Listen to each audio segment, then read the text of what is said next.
Good. Well, it is rare that you would make a fight a third time when one fighter is up 2-0, but this series is a little bit unique given that the first meeting between Max Holloway and Dustin Poirer was Holloway's short notice UFC debut, and they both are much better versions, of course, here. They're much better. Max Holloway needs to find a way to not take damage when he's fighting Dustin Poirer, because Poirer is the type of guy that sets nice traps, and when you enter into his range, that right hook is a thing of beauty. All right, so Dustin Poirer getting off to a pretty good start tonight, and all driven by that straight left hand. Yeah, you know, Dustin Poirer is a right-handed guy, so he's on that. Nasty with those hooks, man. Starts you up straight punches, and then they start wrapping around. This dude's a beast.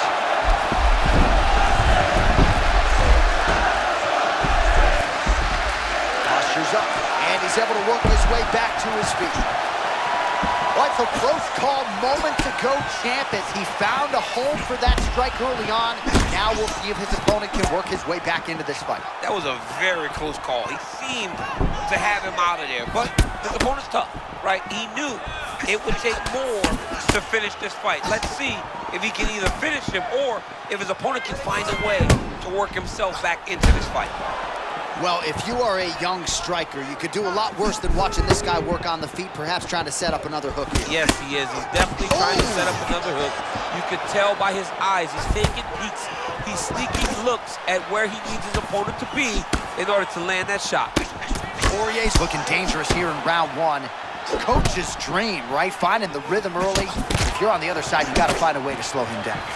Well, it looks as though that strike maybe opened up a cut around the eye area. Yeah, it looks like that strike opened up a cut, John, but there's nothing to worry about now, but he's got to start to protect it. Dustin Poirer operating on the southpaw stance as usual, but you've talked about how much power comes in that right hand. Yeah, it's his power hand. It's his most dominant hand, but he fights from the southpaw stance. Always in that beautiful wide stance, trying to get his punches off.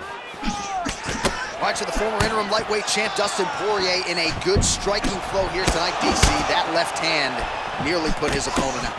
Nearly puts him out, and you can't take many of them. Dustin's so big and physically strong. How about the accuracy right there, his opponent's wobble champ. He's hurt bad. He cannot take another shot like that. Wow, hurt but still firing back. Ball left hook to the head and blocked. They're going at it here. Huge shots landing on both sides. Oh my goodness. What a fight!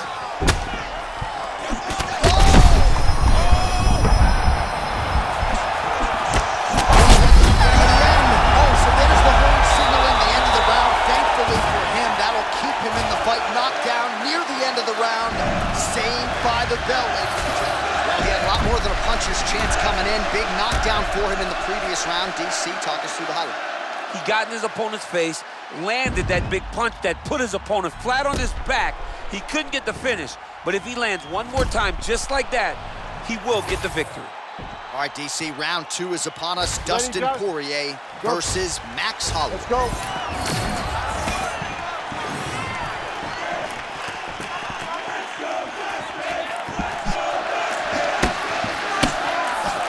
Ooh, what a punch. Holloway's now dealing with a cheek cut. Now, some pretty good movement by him there. Defensively, he's sharp tonight. He's doing a really good job of keeping his hands up, being very defensively aware, and making sure that he only engages on his terms.